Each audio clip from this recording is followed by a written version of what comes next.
दैवतानां च पूजनम बलि वैश्वम तथा तिथ्यम खट कर्माणि दिने दिने। हमको स्नान रोज करना चाहिए, संध्या गायत्री का जप जरूर करना चाहिए, जप करना चाहिए, देवताओं की पूजा करनी चाहिए, बलि वैश्व करना चाहिए और अतिथि का सत्कार नित्य करना चाहिए। खट कर्माणि दिने दिने, ये जो 6 कर्म हैं वो नित्य करना चाहिए। लेकिन हम समझ नहीं पाते। शास्त्रों में वर्णित है कि शतम विहाय भुक्तव्यम, 100 काम छोड़ के भोजन कर लेना चाहिए। और सहस्रम स्नानम आचरेत, 1000 काम छोड़ करके हमें स्नान कर लेना चाहिए। और लक्षम विहाय दातव्यम, 1,00,000 काम छोड़ करके हमें थोड़ा दान कर लेना चाहिए। और कोटिम त्यक्त्वा हरिं भजे, और करोड़ों काम छोड़ करके थोड़ा भगवान का भजन कर लेना चाहिए।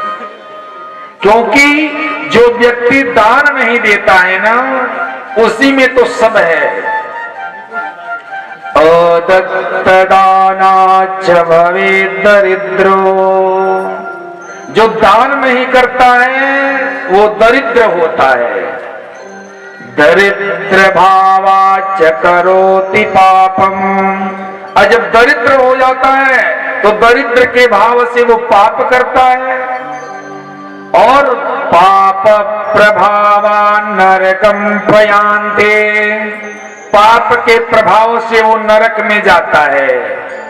और नरक से आता है तो पुनः दरिद्र होता है। पुनः दरिद्र पुनरेव पापी, पुनः दरिद्र होता, पुनः पाप करता, पुनः नरक में जाता, पुनः जन्म लेता, पुनः दरिद्र होता।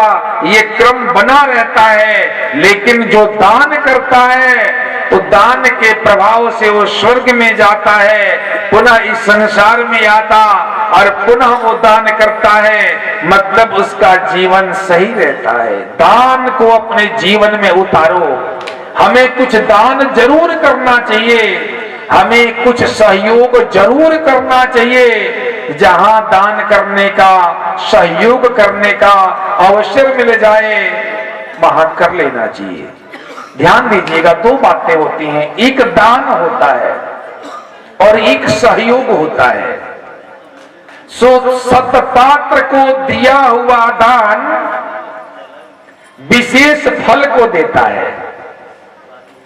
जब भी दान करें तो सत्पात्र को दें, सुपात्र को दें। कुपात्र के दान न दें, सुपात्र को दें। लेकिन सहयोग आप किसी का भी कर सकते हैं, वो सुपात्र हो या कुपात्र हो, दरिद्र हो या धनी हो, कोई भी हो, उसको सहयोग के रूप में आप कुछ भी कर सकते हैं। लेकिन दान के लिए हमारे शास्त्रों में कहा कि हमेशा दान सत्पात्र को ही करना चाहिए। बोलिए आनंद कंद भगवान की जय। ये जीवन है, जीवन के बारे में बताते वही सांख्य योग है जो आज हम उसको पढ़ के ज्ञान प्राप्त करते हैं। एक माँ बेटे से ज्ञान प्राप्त करके इस जीवन को कृतार्थ कर दी। आज उसका जीवन सफल हो गया केवल बेटे से ज्ञान को प्राप्त करके। इसलिए मैं कहता हूं, आते जाते हुए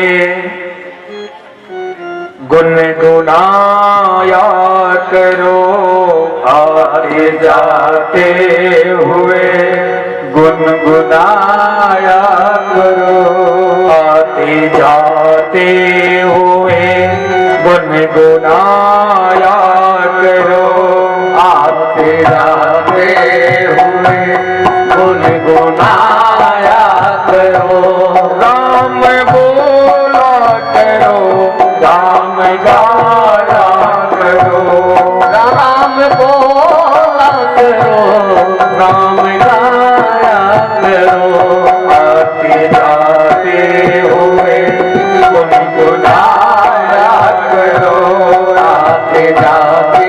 हुए गुनगुनाया करो, आते जाते हुए गुनगुनाया करो, आते जाते हुए गुनगुनाया करो, राम बोला करो, राम गाया करो, राम बोला करो, राम गाया करो। आते जाते हुए समय नहीं है लोगों के पास, कोई बात नहीं।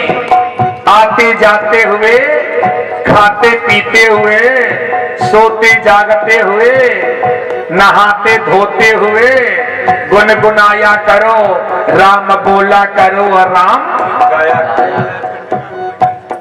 क्योंकि राम तो जरूरी है ना, जल जाए जिह्वा, है? क्योंकि राम जीवन है, राम जीवन का आधार है। इसलिए डिंपल जी कहती हैं कि जल जाए जिह्वा पापिनी राम के, जल जाए जिह्वा पापिनी, उस जीव का कोई काम नहीं जिसके द्वारा राम उच्चारित नहीं होता है।